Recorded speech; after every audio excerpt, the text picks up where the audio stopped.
All righty then. Hello, Kaiju Ramen readers, and hello to the heroes of the internet, the listeners of the Henshin Men podcast. I am coming to you live from JAFAX in Grand Rapids, Michigan, with some lovely people here who you can't see because you have to look at my ugly mug and, and look at my slide presentation here. But you and everyone else who is watching and or listening to this is about to get a crash course in a Japanese institution. That being Ultraman. What has anyone here ever heard of Ultraman, seen Ultraman, anything like that? So we have a couple of you who are basically noobs. You young lady, you're just it's like, I'm here, I don't know a thing. What's about Ultraman? What's going on? Oh yeah, it's a franchise that is creeping up to its 60th anniversary at this point. Yeah. Ultraman, the only real equivalent I can give to Americans for Ultraman is that he's basically the Japanese Superman, like that level of icon. And actually, Ultraman is one of the most popular fictional characters in Japan. He's even bigger than Godzilla. 1966, which we'll get into that. We will get into that. So, like I said, it's a gigantic franchise with multiple films and television shows and comics and manga and all kinds of things. It's a big elephant. This is, like I said, it's a crash course. It's an overview. And it's my way of giving you an opportunity to get, like I said, get an overview of the franchise and decide for yourselves, okay, I want to jump in at this point. I want to try this part of the franchise or something like that, or this particular show or whatever, this facet of it, because it can be very intimidating when there's this much stuff. All right, I get it. Even though I'm giving this presentation, I am still on my ultra journey, as I like to call it. I still haven't seen everything. I am still getting through it, but I've also done a lot of research on stuff. I've seen a lot of it. I haven't seen all of it. So some of this stuff I still haven't gotten to. And with Mill Creek, the last couple of years has been releasing a lot of these shows and movies, most of which have been released for the first time ever. And there's a reason for that. There was a lot of it is legal shenanigans. That could be a whole presentation unto itself about, the original studio that made Ultraman, Subaraya Productions, got nailed with some, it wasn't necessarily their fault. It was basically some very exploitative foreign studios that gummed everything up and basically used legal loopholes to keep them from releasing a lot of their stuff.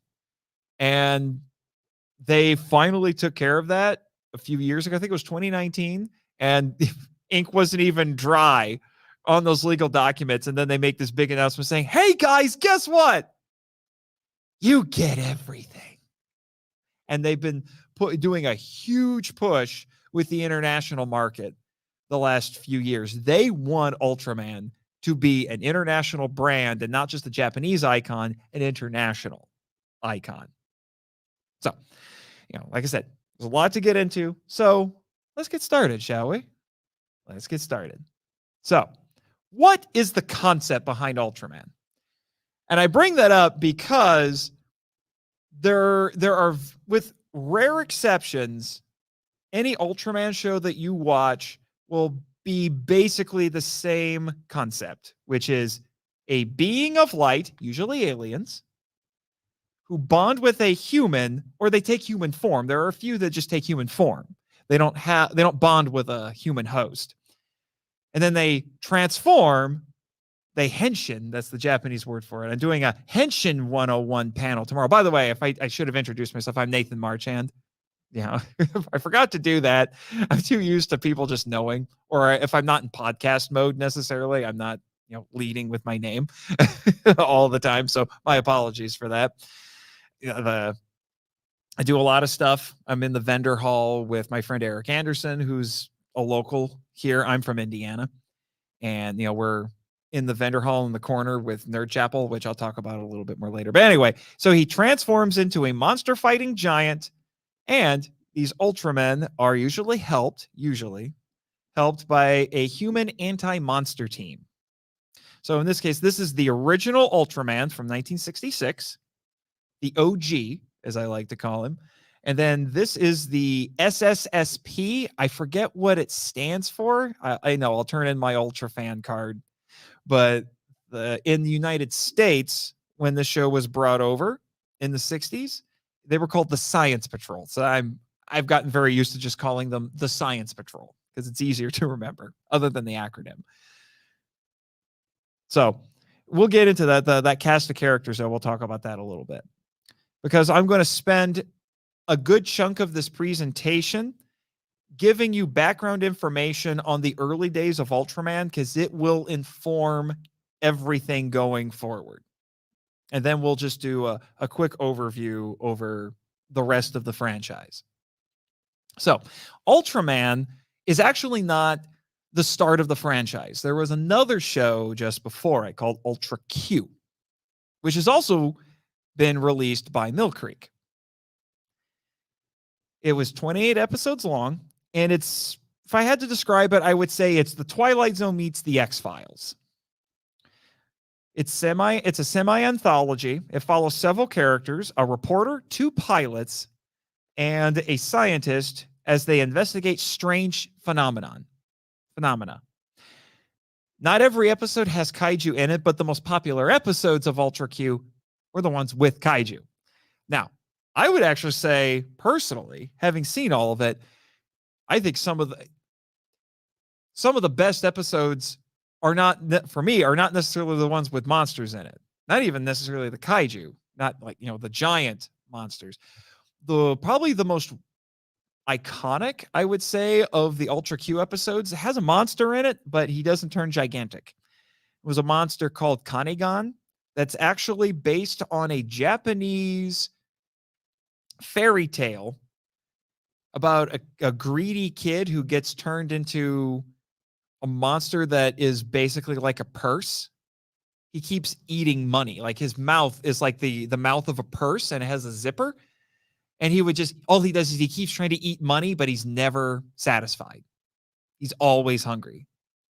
So it's this lesson about avoiding the vice of greed. So it's a really interesting episode. And actually, the final episode, which I'll talk about a little bit more here in a few minutes, is an absolutely fantastic episode that is about as Twilight Zone as you can get. I absolutely love it. It has to do with a phantom train. It's a phantom bullet train. And it is amazing. Absolutely amazing. The title, interestingly, came from a gymnastics move. The name of the gymnastics move was Ultra C, which is really funny because there's an Ultraman show I just finished recently where they have characters who are practicing gymnastics, and someone makes mention about how they just did an Ultra C. I'm like, haha, I see what you did there, show. I see what you did there. What? I Ultra. Wait. No one else will hear this, but the people who are listening or whatever, I have a rim shot on my soundboard. I can't hear it because I don't have my headphones on, but I Ultra see what you did there. And Ultra Q on it on its own is kind of it's like a sub franchise within Ultraman, because it spawned a sequel series. It was called Neo Ultra Q, which has also been released by Mill Creek, a remake series called Ultra Q Dark Fantasy, and a film, and among other things. There's also a radio drama and things like that. Unfortunately, everything but Neo Ultra Q has not been officially released in the United States yet. The original series and Neo Ultra Q of all we've gotten so far. So, give you a little bit more background on the original Ultraman, because there's some heavy hitters in the tokusatsu realm who worked on this show, both in front of and behind the camera. So our crew here, we have Eiji Tsuburaya. You may not know the name. He's the creator of the show. He's a special effects director, and he started Tsuburaya Productions, obviously. It's a family business, or at least it was. There's Bandai, the toy company, has a controlling share in the studio now because they needed money to survive. The studio mismanaged. It was mismanaged for a little while there, so they needed someone to come in and make sure that they didn't go under. But you may not know who Eiji Tsuburaya is, but if you've watched any Godzilla films, particularly the old Godzilla films, or anything related to Ultraman, you have seen his work. He actually got his start at Toho, among other things. He's most famously, I should say, working on Godzilla films. And then in the mid-60s, he struck out on his own and made Tsuburaya Productions to start working in television, because television was quickly, in Japan, much like it was in the rest of the world, becoming the preferred method of entertainment, mode of entertainment, medium, I guess you say, of entertainment over going to the movies. And he was ahead of the curve there and got into TV. And, you know, because he could basically do a kaiju movie every week with these TV shows, with Ultra Q and with Ultraman as well. He unfortunately died in 1969, which we'll factor in as we do this overview here. But in Japan, Eiji Tsuburaya is a huge, huge deal. I can't overstate that. To accomplish in the United States what Eiji Tsuburaya did in Japan, the best way I read somebody describe it would be, in the United States, you would have to have created both King Kong and Superman. That's how big of a deal he is. And then I have to mention this because screenwriters need more credit than need to get more credit. But Shinichi Sekizawa, who was actually a Toho screenwriter, wrote a lot of classic Godzilla films, among other things, for Toho. Him and a guy named Takeshi Kimura. Yeah, Takeshi Kimura. And he wrote the first episode of Ultraman, which I didn't know about until more recently. I've actually done a panel presentation on both of those screenwriters because, like I said, screenwriters need more love. Speaking as a writer myself, screenwriters need more love. Okay. And then also we had Akio Jisoji, who is actually an art house film director. And you always know when you're watching an Akio Jisoji episode of Ultraman because it's full of style and it's a little weird. And he worked on, I try to remember, I think he worked on Ultra Q. I don't remember. He worked on a couple of Ultraman shows. I know he worked on the first few. And he also directed Ultra Q, the movie. Yeah, I think that's what it is. He directed Ultra Q, the movie, and he did some newer Ultraman shows. You always know when you're watching one of his.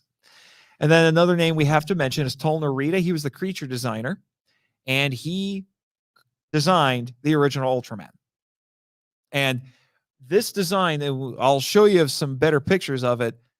This design is the basis from which all of the many, many, many other Ultramen who have come since, that is the base that they've been that they have come from. Okay, so our cast for the original show is Susumu Kurobe as Shin Hayata, who's still with us. And he's been in some other tokusatsu shows too. He's been on some Kamen Rider. He's been on interestingly, he's been on Super Sentai. So he's the only thing he hasn't done is Godzilla, and then he would have the hat trick right there. I actually know he's been in Kamen Rider because I just saw him in Kamen Rider Black. I just finished watching that. He was a mad scientist in that. But he plays Shin Hayata, who is the human host for Ultraman, the original show. And again, I have to bring him up because what the show did, it becomes the basis for the rest of the franchise. And then you have Akichi Kobayashi as Captain Toshio Muramatsu. He's the captain of he's the commanding officer, I should say, of the Science Patrol. Hiroko Sakurai as Akio Fuji. You could call her the token girl, but she's the communications officer. These archetypal characters are what you're going to see in the subsequent series. So it might sound a little Star Trek-ish too, a captain, a communications officer, things like that. But just like in the original Star Trek, that setup of characters is what we kept getting in subsequent shows. And then Sandayu Dokumamushi as Daisuke Arashi. He's their weapons guy. I think he was also he was the weapons guy. And then, if I remember correctly, I may have listeners or viewers yelling at me right now. Send me angry letters. I dare you. Leave comments. I will fight you in the comments. Masanari Nihei as Mitsuhiro Ide. He was the comic relief. He's the funny guy. And then Satoshi Bin Furuya.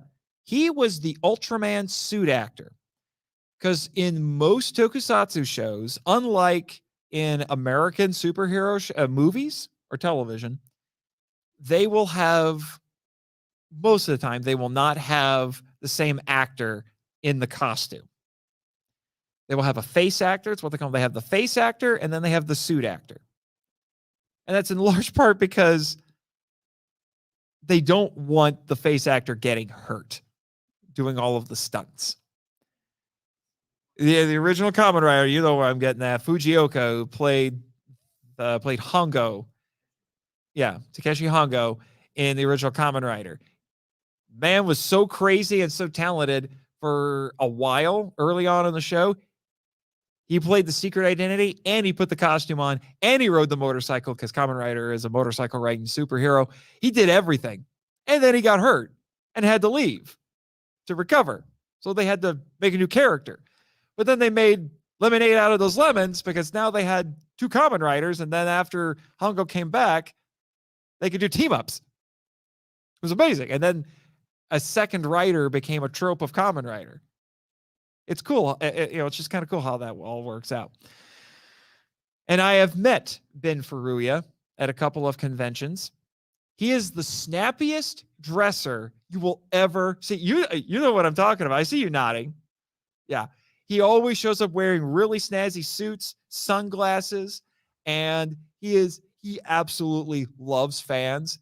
And he doesn't even ask. He just assumes, when you get a photo op with him, you do the pose. We'll get to the poses with Ultraman, and he will inspect it to make sure it's good. So he'll check it. It's like, it's good. Yeah.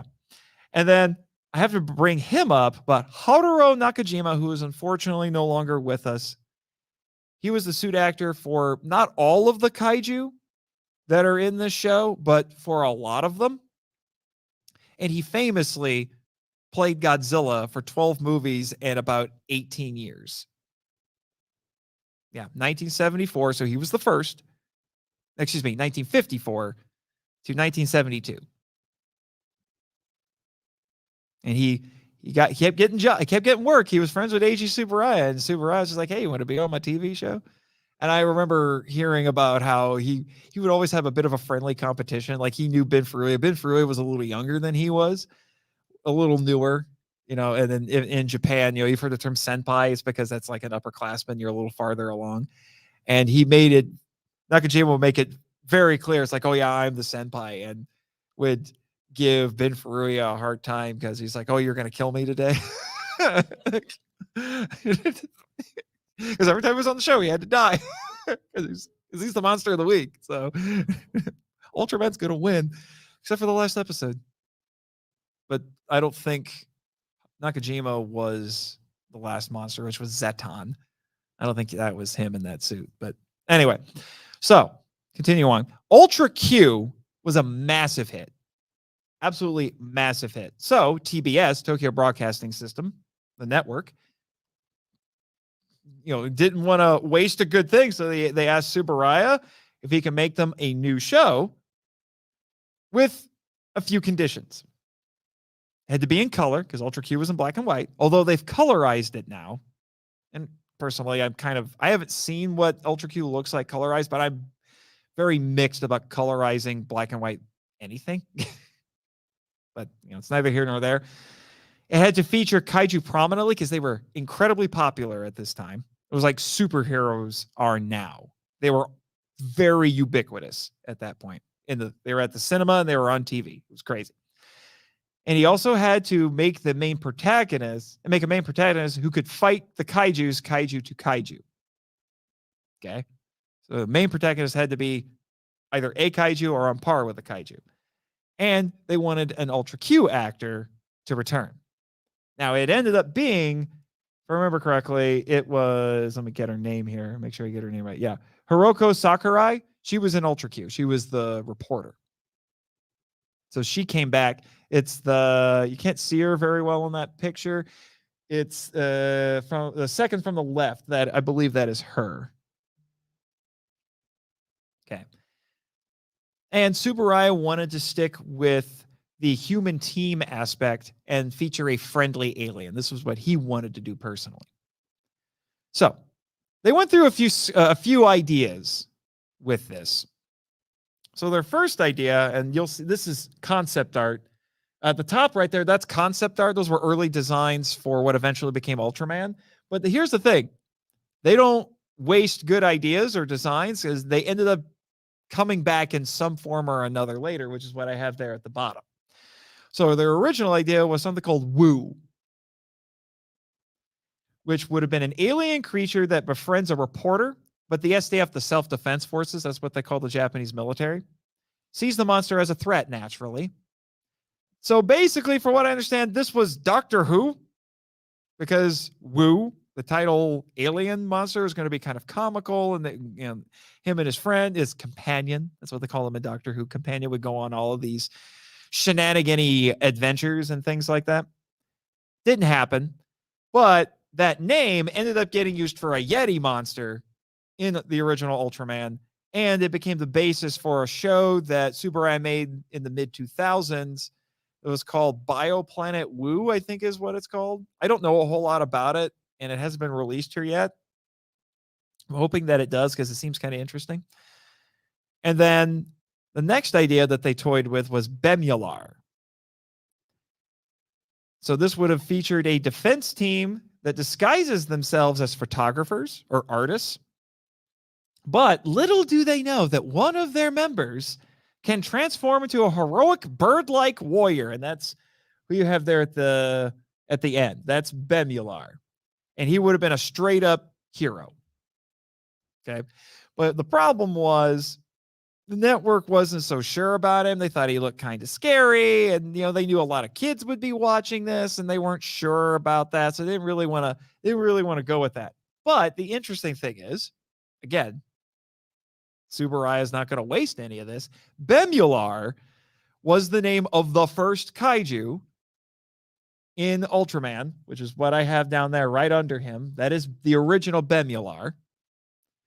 And then he was reimagined as a more Ultraman sort of character in both the Netflix anime, which is based on a manga, and he was like that in the manga as well. He's a very mysterious character. And then the other one they toyed with, and they toyed with this for a really long time, was Redman. No, that name does not have the racial connotations that it does over here. Okay, just so you know, it was just because he wore a red costume. That was it. And they went through several different designs for that you can see it as they progressed. They started inching closer to the final Ultraman design. So he was this devilish-looking alien warrior who survived the destruction of his world at the hands of Planet X, which I think is just funny because there's a Planet X in Godzilla films.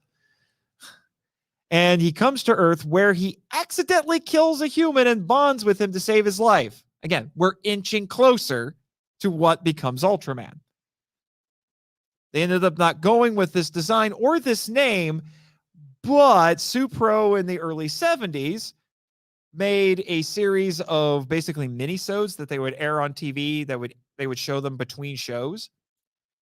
They were only like 5 minutes long, and it was called Redman, and that's Redman, the Redman from the 70s there at the end. There's also a comic book based on this character now being produced in the United States. And I've seen a little bit of Redman. That show is ridiculous. There's basically no story. It's just Redman wanders into the Japanese wilderness, finds a monster, and fights it. That is it. You don't even need subtitles because nobody talks. Okay. So what we have here, that is the Ultraman suit. They made refinements to it as the show went on. As you could tell, it looks a little rough there at the beginning, but then you get all the way to the end, and that's the design that we all know and love. They had to refine it as they went. So for the final design, TofuFury drew from the Greek concept of cosmos, order, and harmony, as opposed to the Greek concept of chaos, which is what he used for Ultra Q. Because the whole idea, because Ultra Q, the Q stands for question, and it's all about how things are out of whack. The environment is out of whack, and all these weird things are happening. And that could be, it could be ecological, it could be spiritual, it could be a lot of different things, but things are out of whack, and all these strange, like I said, these strange things are happening. But he wanted to go more with harmony in this. That's why you'll see that Ultraman has a very tranquil face. He has a very tranquil expression. And obviously, even though they toyed early on with having the mouth move, when if you would make noises, not so much when you would talk, but if you would grunt or anything, they toyed with the idea of making the mouth move, but they left it stay. They ended up leaving it alone because they wanted him to have this very tranquil expression. So even when he has to fight and kill a monster, he's being harmonious.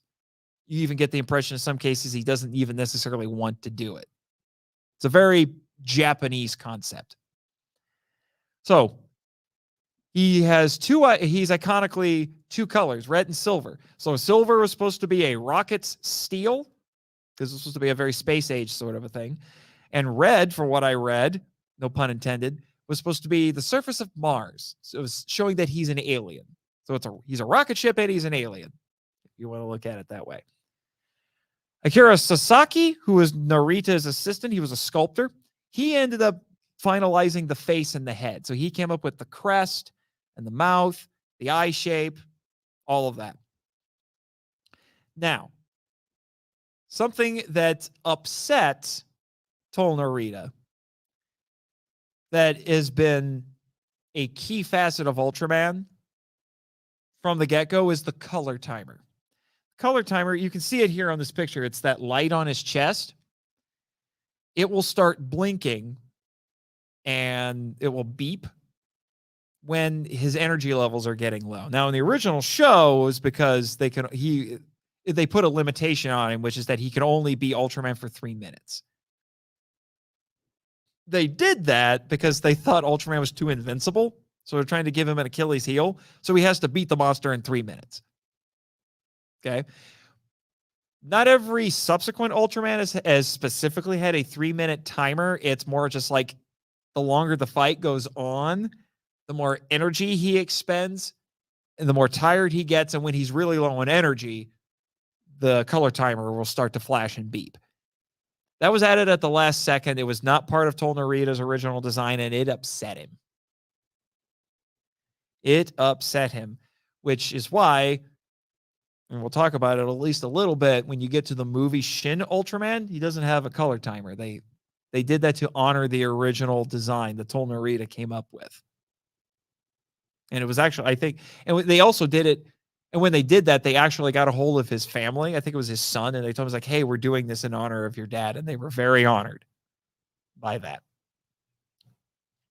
But it also helped to create some suspense. So that way, you know, it's like, oh my gosh, Ultraman could die. Like when the color timer starts going off, you're like, oh my gosh, Ultraman's going to die. And then when he wins, people get excited. So it's going to make people cheer. That was their whole mindset. Okay. So Ultraman's fighting style was meant to be a mixture of grappling, Greco-Roman wrestling, and some Japanese martial arts, because they wanted him to not necessarily look like he's doing earth-based combat. They wanted him to be a little otherworldly. Now, according to Mr. Furuya, there's actually a connection to my home state when it came to Ultraman's, like this pose right here, the stance. Like I said, there's a bit of an Indiana connection for me. I don't know how true it is. But has anyone here ever seen the movie Rebel Without a Cause? He says that's where he got the idea for this pose.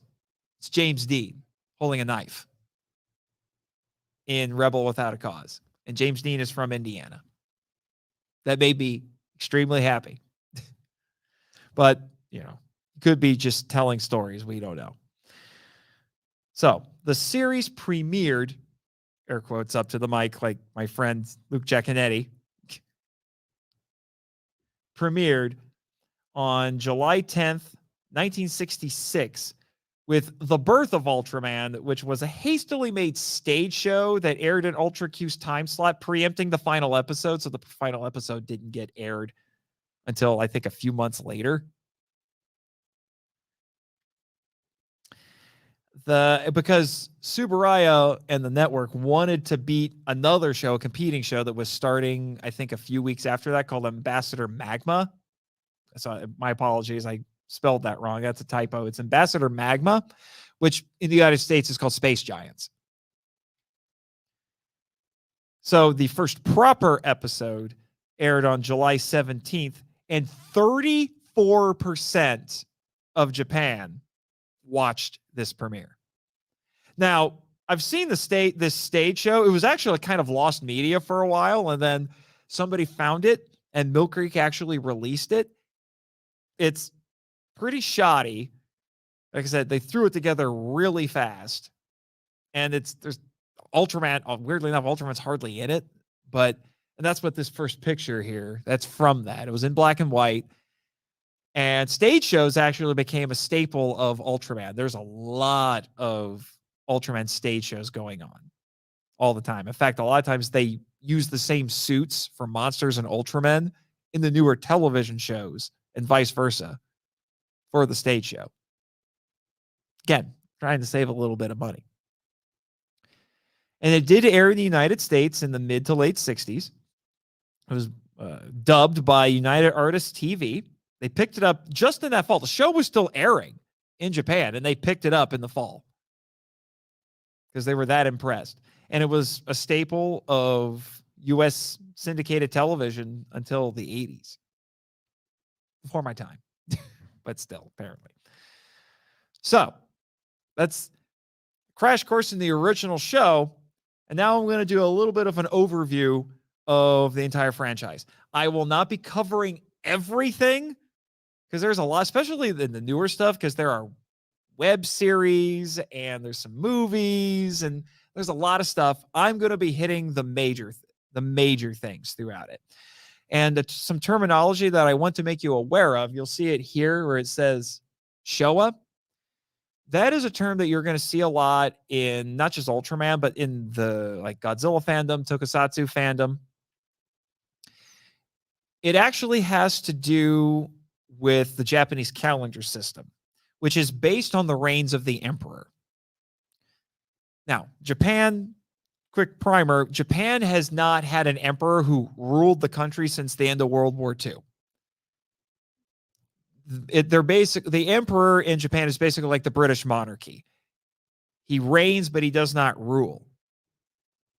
And that goes back to the U.S., the Allied occupation of Japan, and that's a whole to-do. That's a whole presentation unto itself. But it was during that they changed it. But the way the Japanese calendar system works is they will start it at 1 whenever a new emperor takes power. So the Showa era actually started in 1926 and went all the way to 1989. He was the longest reigning emperor in the history of Japan. But instead of saying 1926, which is how we Westerners would do it using the Roman calendar, that would be Showa 1. And I know that because when I went to G-Fest, which is a convention centered around Tokusatsu, Godzilla especially, and they would have Japanese guests on there, they had an interpreter who was actually an American who lived in Japan, and he picked up the language. And the guest would actually give the year based on the Japanese calendar system, and he would have to pause for a second, think about it, and translate that into the Roman calendar year. It's really interesting. So you have what I like to term the Tsuburaya trilogy, because these were the 3 Ultra series that Eiji Tsuburaya himself worked on before his death in 1969, which is Ultra Q. We've talked about Ultra Q. Then the original Ultraman, which ran for 39 episodes, and there was one compilation film that was released.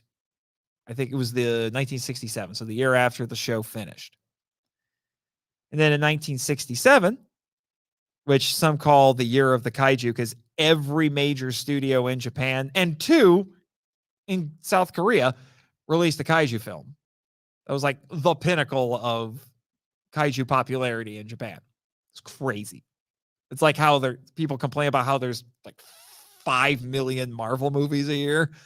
Yeah, it was kind of like that. So you have Ultra 7. Now, in this picture right here, Ultra 7 is the guy to the left of Ultraman. And at the time when they were doing Ultra 7, it was meant to be a spiritual successor. It wasn't supposed to be a sequel, so to speak. It's just like the branding of Ultra. Now, it got retconned later to be part of the same universe. But that ran for 49 episodes. It's darker and a bit more adult in its themes, and it's a bit more like Star Trek. So so like Ultra Q is kind of like the X-Files and the Twilight Zone. Ultraman is more in that sort of a spirit, but Ultra 7 is more, like I said, like the original Star Trek by comparison. And like the original Ultraman, it was dubbed, but from what I read, it was dubbed in the mid-'80s, and it never got showed on TV until 10 years later on TBS.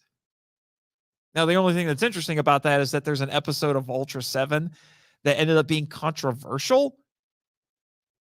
And so the episode's basically been vaulted. Like if you go pick up Ultra 7, the Ultra 7 set from Mill Creek, they skipped the episode. Can't see it.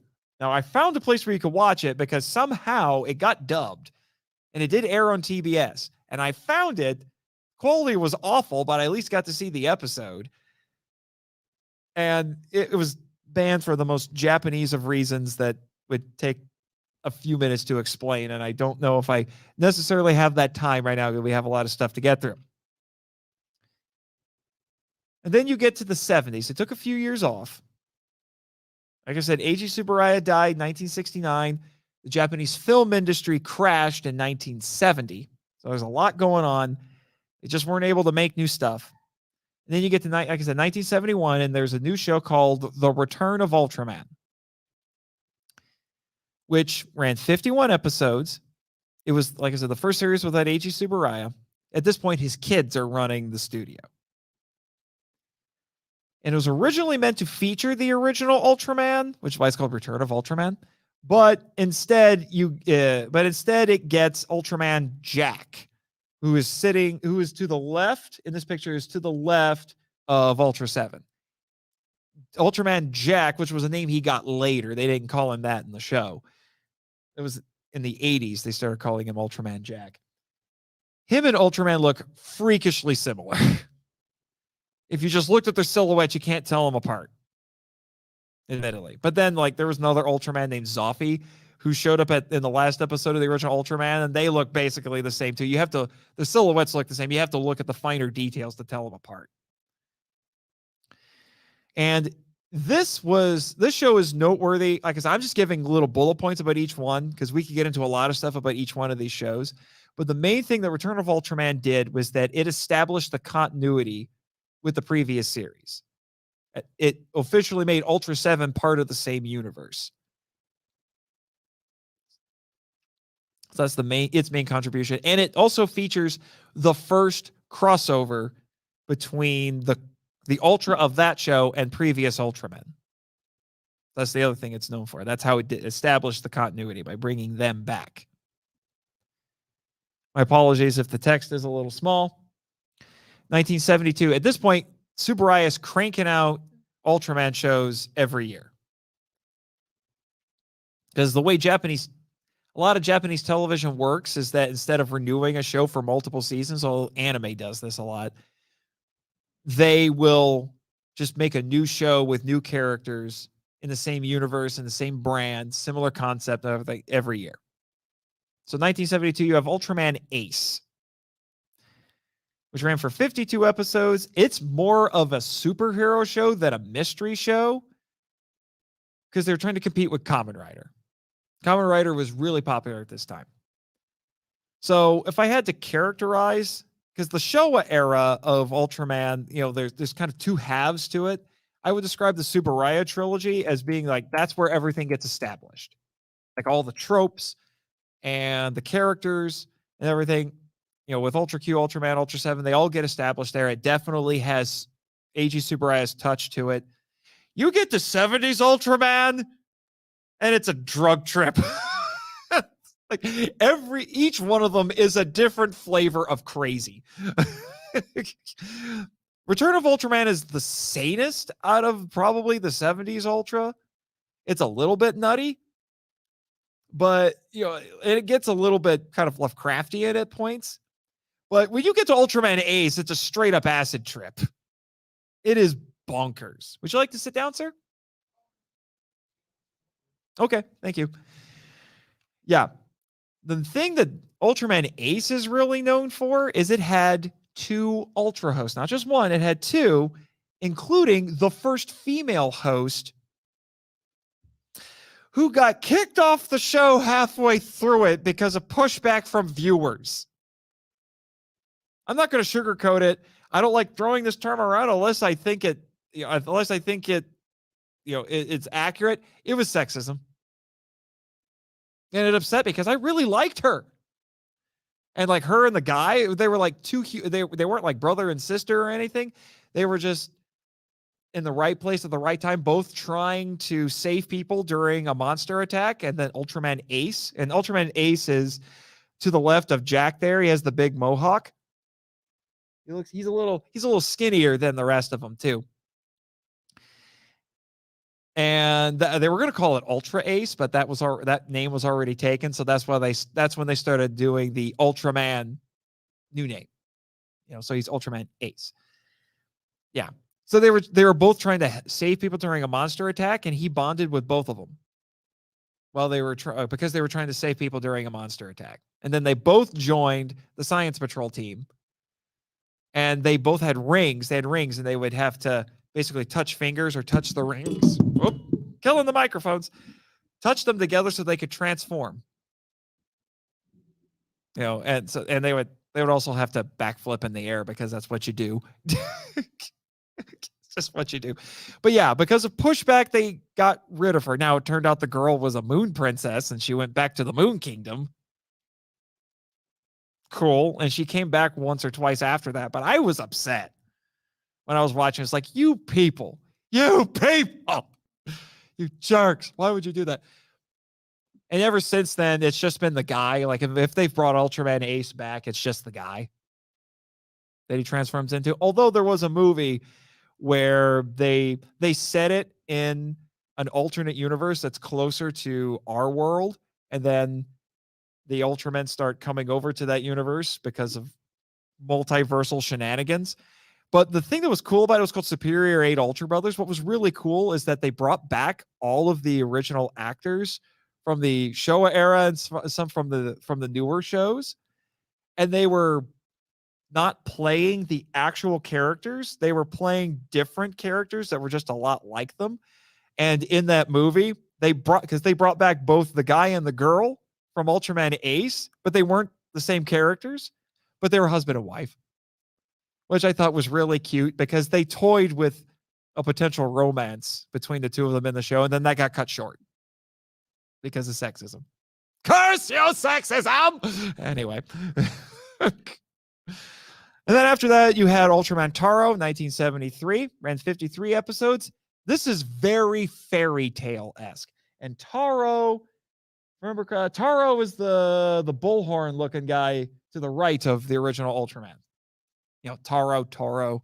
Taro is a name from a lot of Japanese fairy tales. That one, so if Ultraman Ace is an acid trip, this is, you smoke too much weed, I guess. It's a little crazy. Because it's a fairy tale, they get very strange with a lot of the stories that they tell, because they're all most of them are based off of Japanese fairy tales. And it introduced the first, not the first female Ultra host, the first female Ultra, because that's the generic term for them. If it's not Ultraman or Ultra Woman, they're just called Ultras. That's the catch-all. So it introduced the first female Ultra, who was the mother of Ultra, or as I like to call her, Ultra Mom. And they also introduced, I can't remember if it's this one or the show after it, but they also eventually introduced her husband, father of Ultra, naturally. I call him Ultra Dad. And he has big bull-looking horns too, because that's what you do. It's what you do. And mother of Ultra is Taro's mother. So you actually get to see the literal birth of an Ultraman in this. Like the first episode is Ultraman Taro is born and then goes and bonds with a human. It's wild. It's wild. You also get to see for the first time the Ultraman home planet, which is M78. Well, it's the M78 Nebula. That's where he's from. And then they established later that the name of the planet is Planet Ultra because obvious name is obvious. There are worse things. 1974, Ultraman Leo. Leo is the second from the left there, who also kind of has it looks like he has some horns there. That is him next to his brother Astra. They were both in this show, ran 51 episodes. This is when they really cranked the action up to 11. Because this is when Bruce Lee is the thing. So the action goes crazy in this show. It is intense. It is nuts. It is a Hong Kong action movie in rubber suits. I love it. It's also on crack. Lots of crack and lots of caffeine. This show is ballistic. Like it just goes. It's always going. It's nuts. And the other thing that it's noteworthy for is Dan Moriboshi, Ultra 7, returns as the team captain in this. And they give him a really interesting story because in the first episode, him and Ultraman Leo, who in this Ultraman Leo, both Ultraman Leo and Ultra 7 don't have human hosts. They are Ultras who take human form.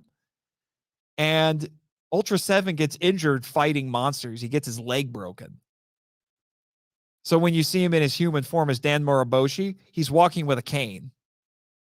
And he says, I can't transform anymore. So now he's just in charge of the Science Patrol team. And he becomes a mentor to Leo, and good grief, he is mean to Leo. He is a harsh master, but Leo needed it. He was young and he needed to get whipped into shape. But he's a drill sergeant ×2 in this. He's hard on him. And there's some crazy spoilerific things that happen over the course of the show, and I will spare you those.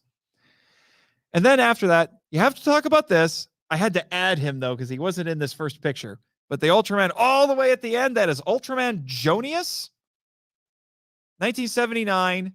That is an anime. The first anime Ultraman. And it was called The Ultraman or The Star Ultraman. I've seen it stylized like that. I think it's technically just The Ultraman. 1979, 50 episodes, 2 compilation movies in America. And they were dubbed, too. And like I said, it was the first anime Ultraman. It was made by Sunrise Studios, who famously, the same year, what are they? Can anyone tell me here? Yeah. Gundam. Mobile Suit Gundam, the same studio. And you could tell, if you watch the show, the character designs, like the human character designs are like, oh my gosh. Like, I can't remember his name, but the Ultra host in this, he looks like Amuro Ray. And who's this guy? It's my friend Eric. I'm just giving him a hard time. But, and like whenever they have ships in it, like they have a main ship that shows up about halfway through the show. And I'm like, that's the freaking white base from Gundam. Trust me, you'll watch it. Like I said, Mill Creek has been releasing these on DVD and Blu-ray, and you can find a lot of them either on Shout Factory TV, because Shout Factory does the streaming now. Mill Creek used to put them up on Movie Spree, and the Movie Spree fell apart. So now they have they let Shout Factory manage all of that, and Shout Factory funnels everything to Tubi. So you can watch, if you don't want to buy the discs, you can go to Tubi and watch these shows. And they just added The Ultraman. So you can give that a watch. The first, if you like retro anime and you like Gundam, I think you'll enjoy this one. Be warned, the subtitles are weird. That's my only real gripe with it. The subtitles are weird and kind of poorly implemented at points.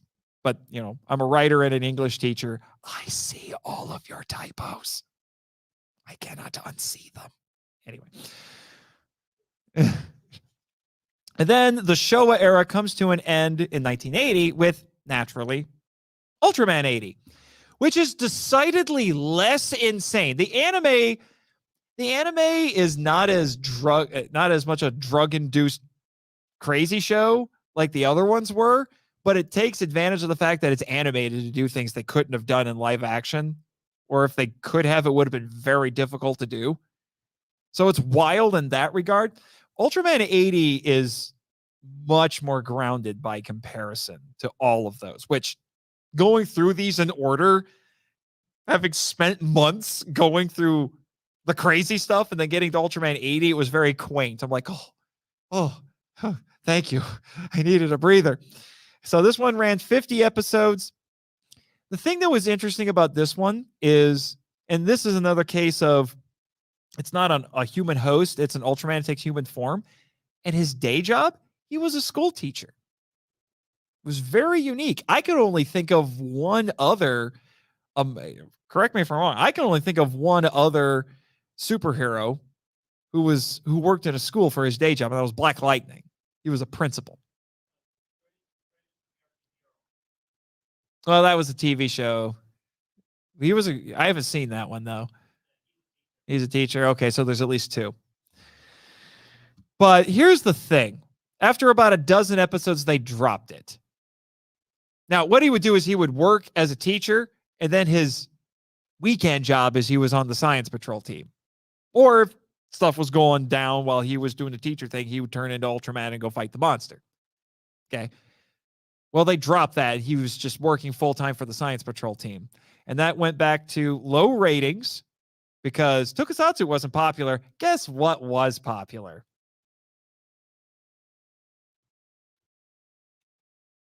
What are we all here for? Anime. Anime was way more popular than Tokusatsu at this point. And there were also some real world controversies around schools. And given that, for what I've read, the creators of the show really wanted to get into some really heavy stuff. Like they even proposed doing an episode where the Yamamoto is his last name. One of his students would have been contemplating suicide.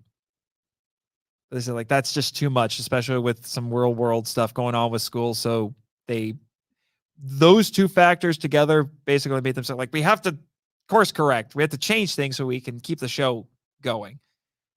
That really bothered me because I really liked that setting. I thought it was really cool. I've worked as a teacher, so it was appealing to me in that regard. And like I said, it was unique. Now, there were still some good episodes. There were still good stories after that. It just wasn't quite the same. They also started trying to make appeals to nostalgia. They would bring back past monsters and sort of one of the other Ultramen.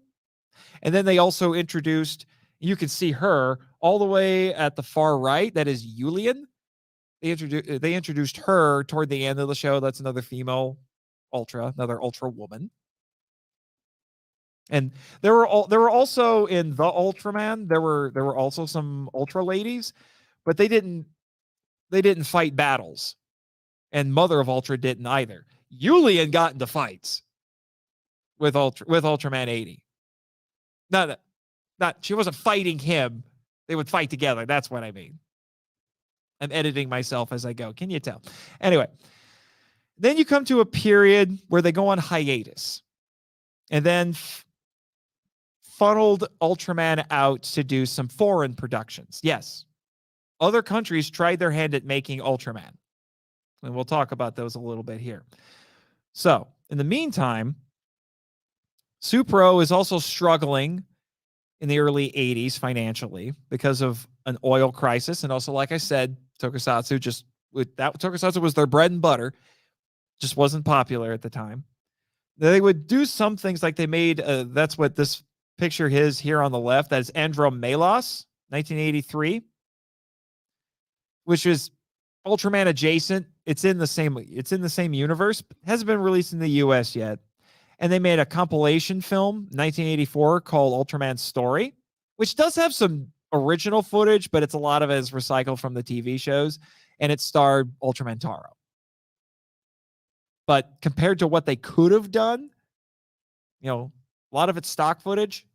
I mean, this is at a time where people aren't watching and stuff on DVD, Blu-ray, or streaming it all the time. So they could get away with it better back then than you can now, but still it's stock footage.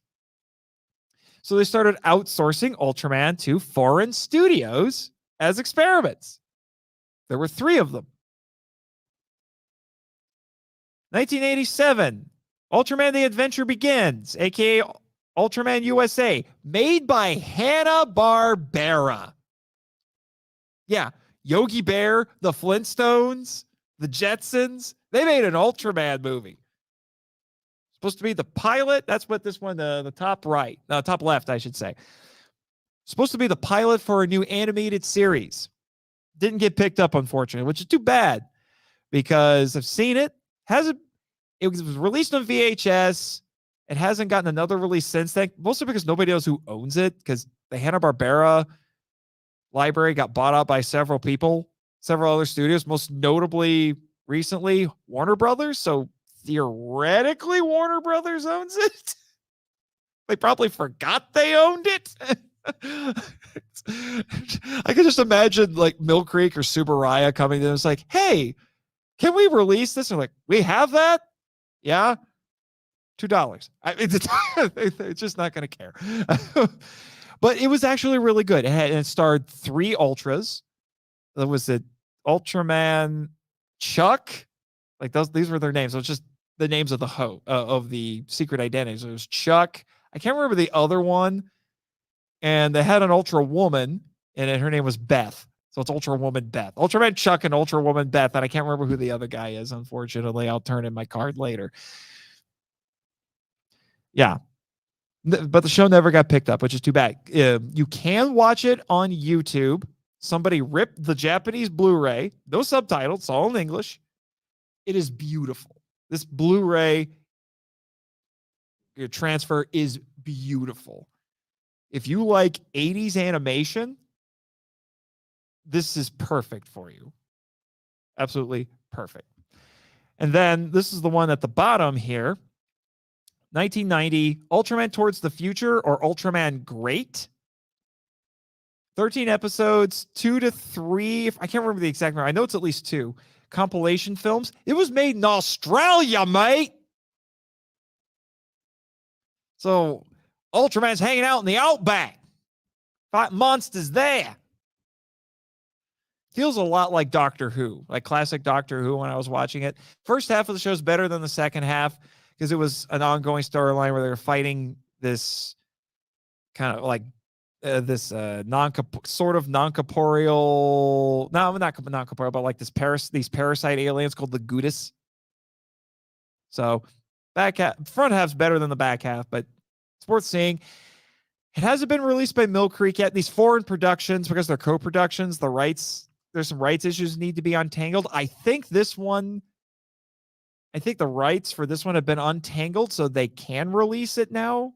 I wouldn't be surprised if they eventually do it. You can find this one also on YouTube. It's in English. There will be Japanese subtitles on it because they did air it in Japan and they had to put Japanese subtitles up because it was all filmed in English. And it did air in the United States, interestingly. Which is funny because next up we have 1993 Ultraman the Ultimate Hero, or Ultraman Powered. That's the fella at the next to The Adventure Begins. This was an American show, but it never aired in the US. They made 13 episodes. The Ultra host in this was I can't remember his name now, unfortunately. He was a Japanese actor who knew English really well, and he was in Godzilla Final Wars, which I think is cool. It did broadcast in Japan in 1995, and here's what I think is the most likely reason it never aired in the United States. What else started in 1993? That was also tokusatsu. Power Rangers. Power Rangers would have eaten this show. I have a soft spot for it because it's an American produced show. The suit looks amazing. Absolutely amazing. And Ultraman Power just styled to look like an American superhero. He has a distinct V shape. He's really buff.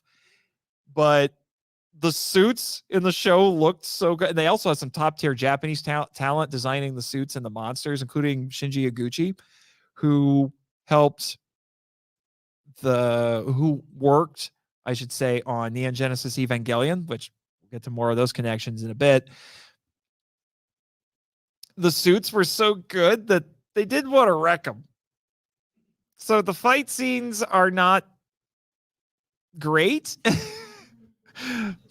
There's a lot of kind of like slapping, sort of kicking, energy attacks. Because the suits were fragile. They didn't want to wreck them, which is too bad. Thankfully, both Great and Powered have come back in some newer stuff produced by Tsuburaya, and they kept the designs. I mean, like Ultraman Great is literally spandex. Like, he's one of the few Ultraman who's actually spandex. The costume's actually spandex. They brought them back. They have newer suits and they can actually do stuff. But they kept the designs, which is cool. And then you get to the start of the Heisei era in 1996, Ultraman Tiga. Ultraman Tiga. This is the one I am currently watching. I love this show. I love this show.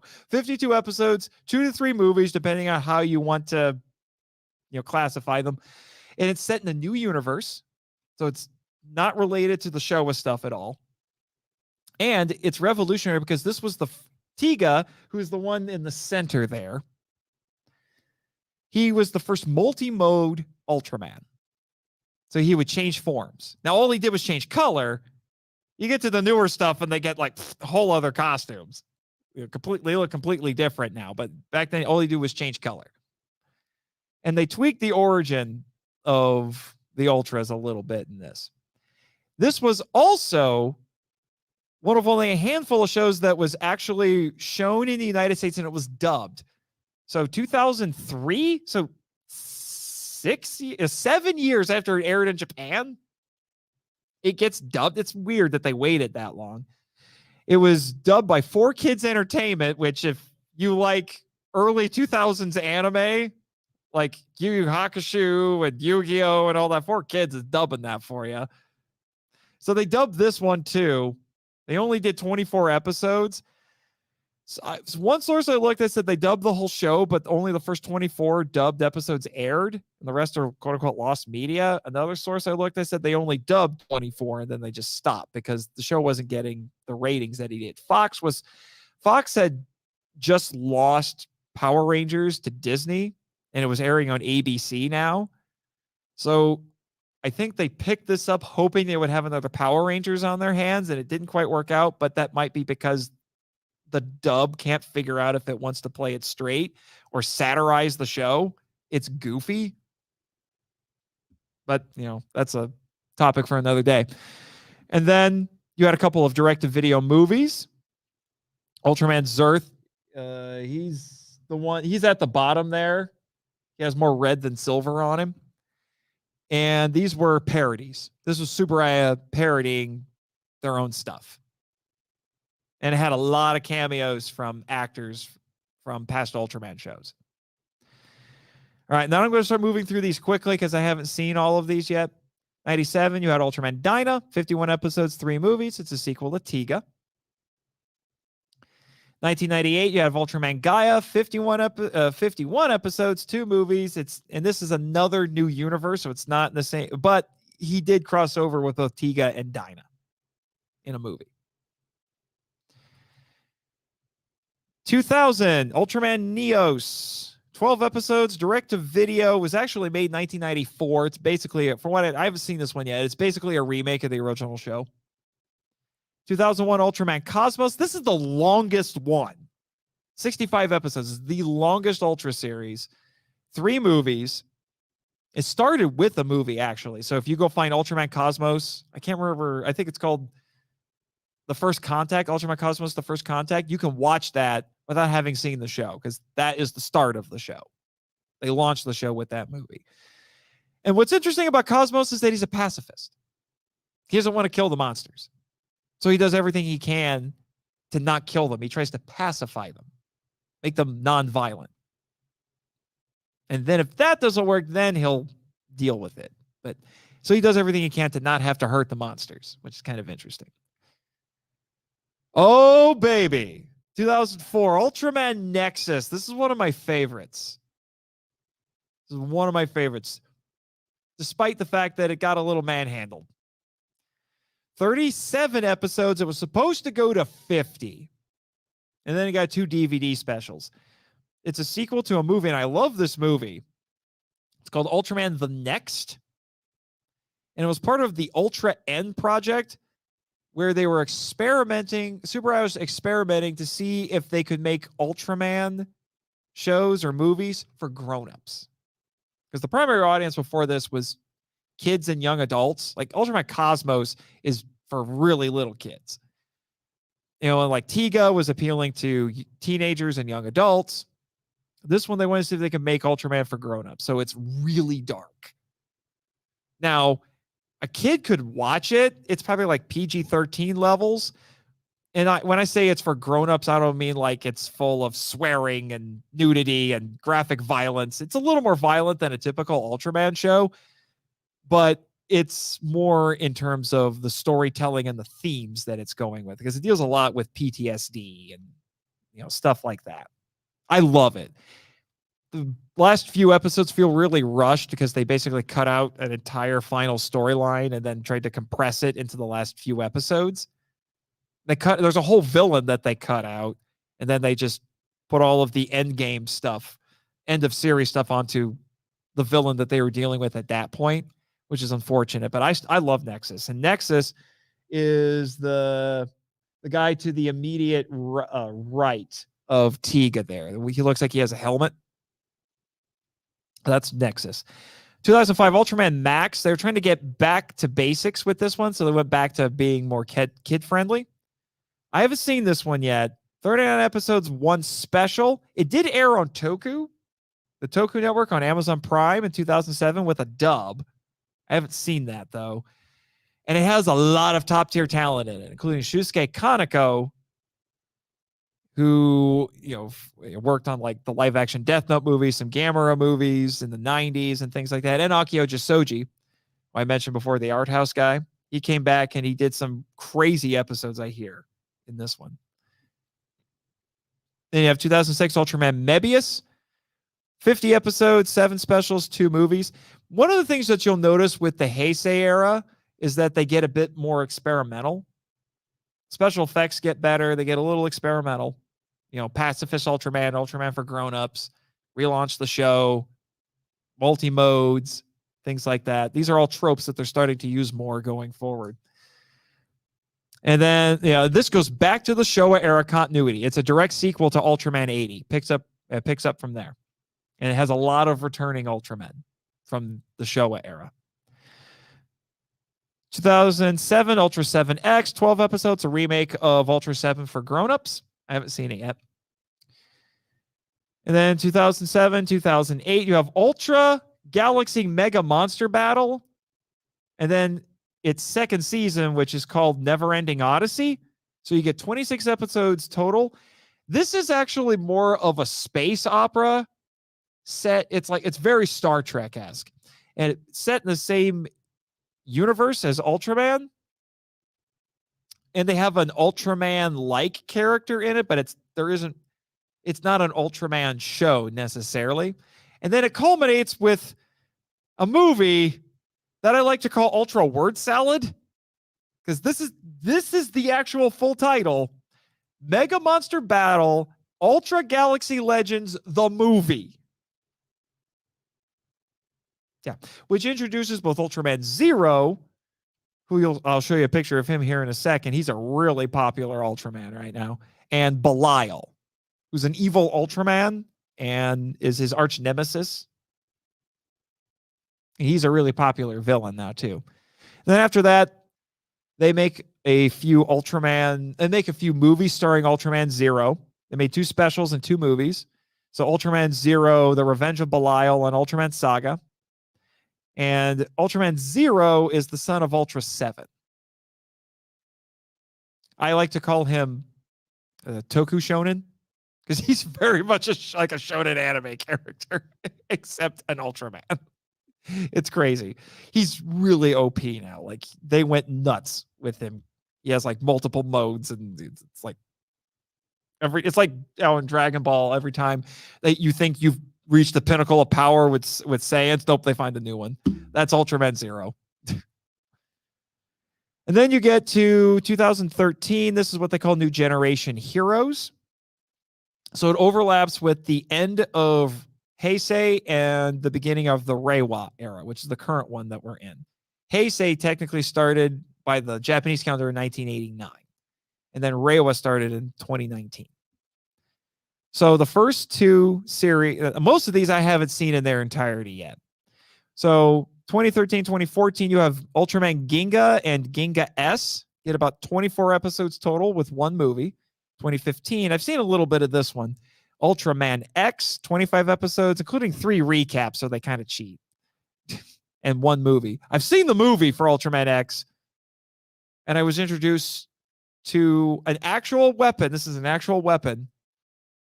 The cotton candy cannon.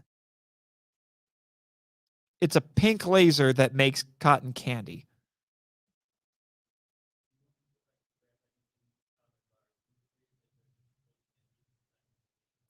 Yeah, get my book bag out of there, my small book bag, and my lunchbox. Well, no, the lunchbox can stay because I won't need that till tomorrow. No lunchbox, you can leave that there, and I got my water bottle here, so yeah, and the laptop bag. So yeah, I'll get my book bag. Everything else can stay. All right. Well, bum rush through this because we got to get done. I knew this one was going to be long. 2016, 2017, Ultraman Orb and Ultraman Orb The Origin Saga. 25 episodes for Orb, 12 episodes for Origin, and 1 movie. Origin is a web series, and I think it's a prequel. 2017, Ultraman Geed. I used to think it was Geed. It's actually pronounced Geed. And Geed is the son of Belial. So he's the son of one of the bad guys. So that's a big character conflict for him. Let me see, which one of these is Geed? I think Geed is the one in the center in this picture.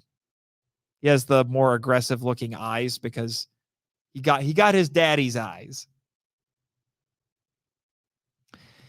So 25 episodes, 1 movie. This becomes the formula since then. This era of Ultraman is extremely toyetic because this is when Bandai bought a controlling share of Subaraya. So they had to make sure that the shows were pushing the toys a lot. I mean, it's not like, if you grew up in the 80s, you were used to that with G.I. Joe, Transformers, all that, where it's like, oh, look, these are animated versions of the toys. No, like, these are live action shows, and they are literally using the toys as props. Like, I think it was Ultraman X, they had little figurines of past Ultraman called Spark Dolls, and that's how they would get power-ups. Or the transformation devices. They weren't like props that they made at the studio that people would use on the show. And then they would make a toy replica that wouldn't look quite as good. That you could go buy at the store for the transformation devices. No, they literally used the toy of the transformation device as the prop in the show. That's how hard they were pushing the toys in this. Because Subaraya needed the money so they could stay in business. And Bandai is like, push the toys. That's all they cared about. Toei has been doing that for even longer with Kamen Rider and Super Sentai, and it's way more blatant. I've tried watching newer Sentai and Rider, and it's so freakishly blatant that I'm like, I can barely stand to watch any of it.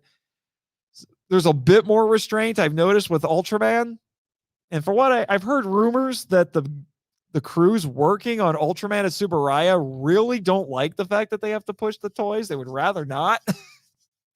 But on the other hand, the money, and even going back to the 60s with the old stuff, they were, to a certain extent, they were still pushing the merchandise. The merchandise would occasionally show up in the old shows, but it was supposed to be actual in-universe artifacts. Like there'd be kids who would have the Ultraman toys that you could go buy at the store, but they somehow had them, which is very meta, to say the least.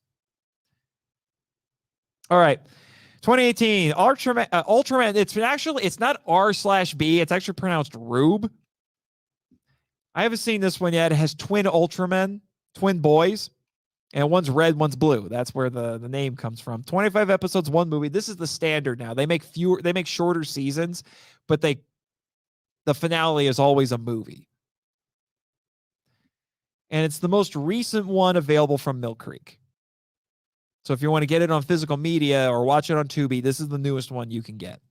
And are they in the picture? Yeah, the two shorter guys right behind Jeed in the center there. That's them. And then this is why I added this picture there at the bottom. Got to talk about this one. It's an anime convention. Well, mostly anime convention. But 2019 Ultraman, which is a Netflix anime, ran for 3 seasons. They're done, unfortunately. 31 episodes total. It's based on a manga. The manga is still going, so you can go read the manga.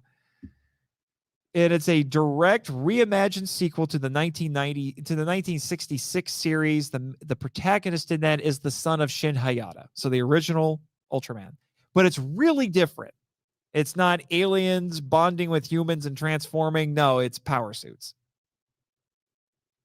So it's more like Ultraman by way of Iron Man. Now they do transform. They even introduce an Ultra Woman who basically gets a magical girl transformation. Like, I was watching it and I sent it to my friend who loves Sailor Moon, and I said, tell me this doesn't look straight out of Sailor Moon. And she's like, yeah, it does. 2019, Ultraman Taiga, not Tiga, Taiga. Yeah, 25 episodes, one movie. This is the first of the Reiwa era.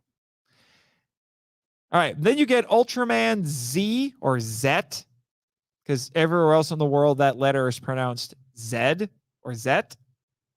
It's a thing. 25 episodes, one movie, which was a crossover with the next show.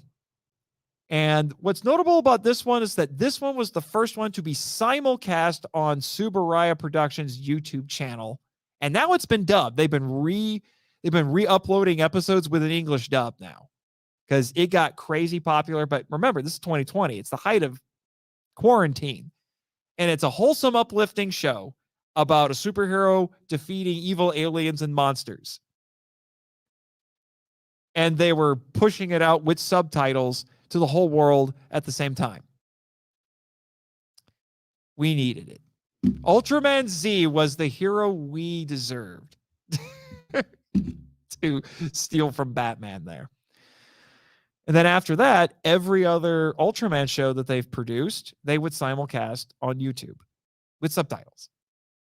So you have Ultraman Trigger, New Generation Tiga, same thing, 25 episodes, one movie. Their movie, because Z didn't get a proper movie because of the pandemic, so they just made a crossover movie between Z and Trigger. And it's a remake of Tiga, hence the name, New Generation Tiga. I'm going to be honest with you, I haven't finished Tiga yet. Trigger's not as good. Trigger's not as good. It's not even as good as Z. Then 2022, this is the most recent one that just finished. Ultraman Decker. Again, 25 episodes, one movie. It's a remake of Dyna, so it's a sequel to Trigger. And then you had the movie, which actually had a limited theatrical run in the United States, and it's going to be out on DVD and Blu-ray next month. Shin Ultraman. It's a reimagining of the 1966 series. And it was made by the creative team behind Neon Genesis Evangelion. Directed by Shinji Iguchi, who did character design, and written by Hideaki Anno.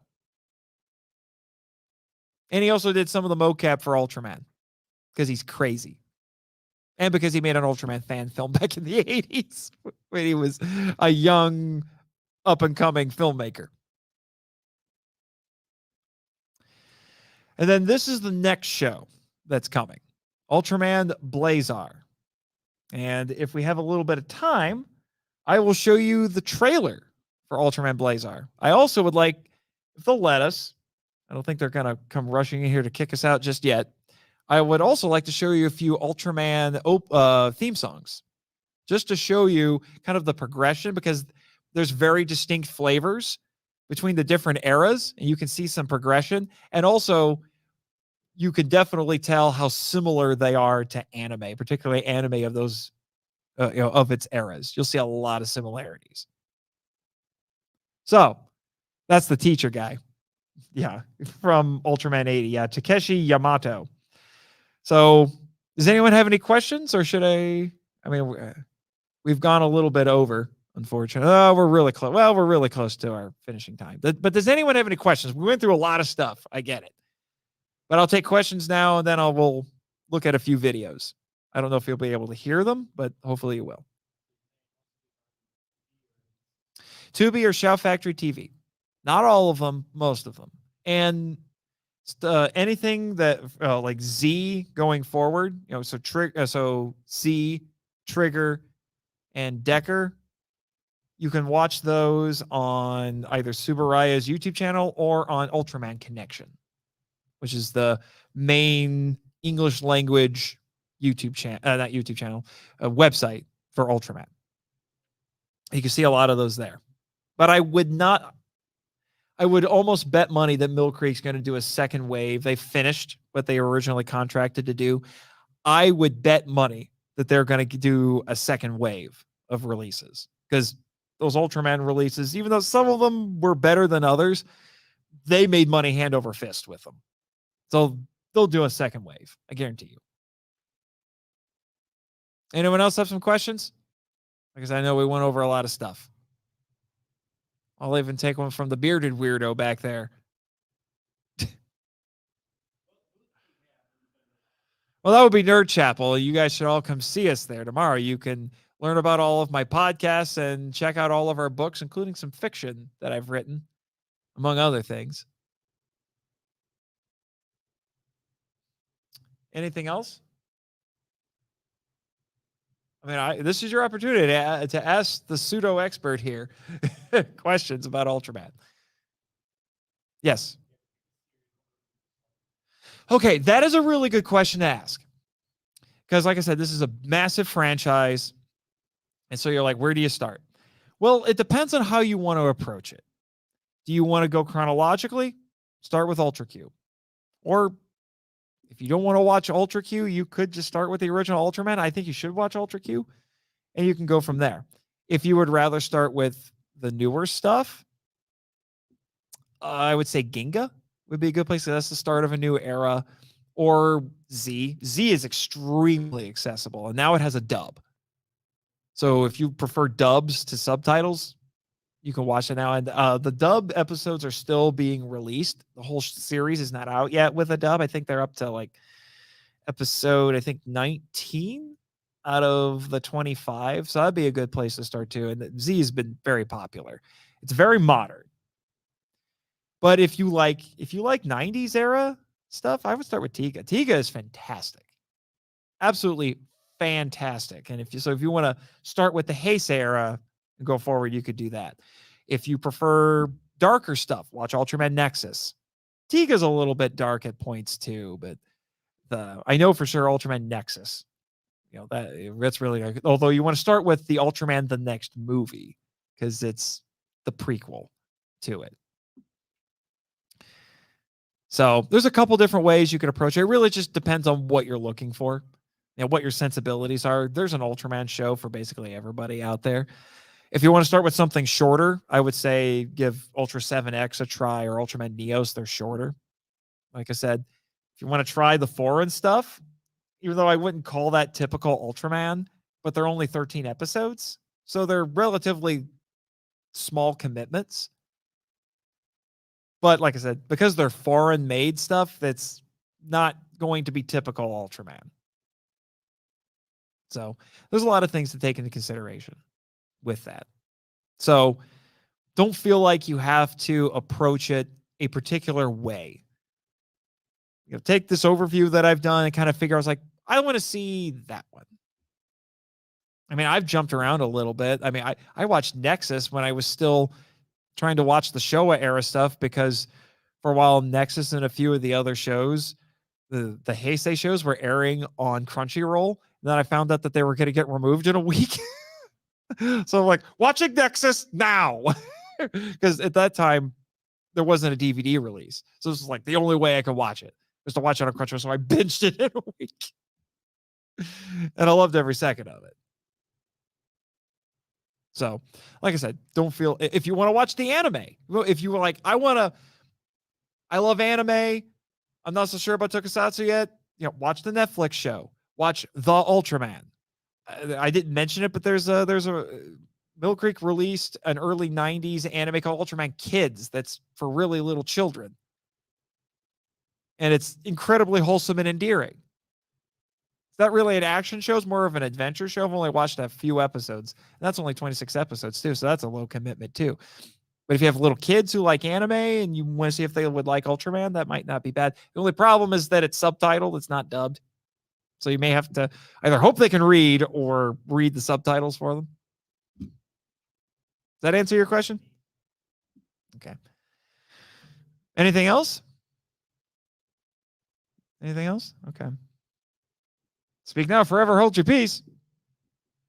Ready, set, go. All right. So that's Ultraman Mebius giving you a thumbs up, saying thanks for coming. And these were most of my sources. I will also would like to add, trying to remember what issue number it is, but my friend Daniel DiManna wrote an article for Kaiju Ramen Magazine that does a very concise overview of the show, of the franchise, and gives some pointers about where to start. And then he and I did an episode of Henshin Men, which is one of my podcasts. I believe I think it's like it's 50 something. It's episode 50 something, where we basically did a podcast discussion of that article that he wrote and did a lot of the stuff that we did here, but not in quite as much detail. So if you want to listen to a podcast that talks about it, that'd be a good place to start too. So those would be the other two sources that I would add to this. All righty.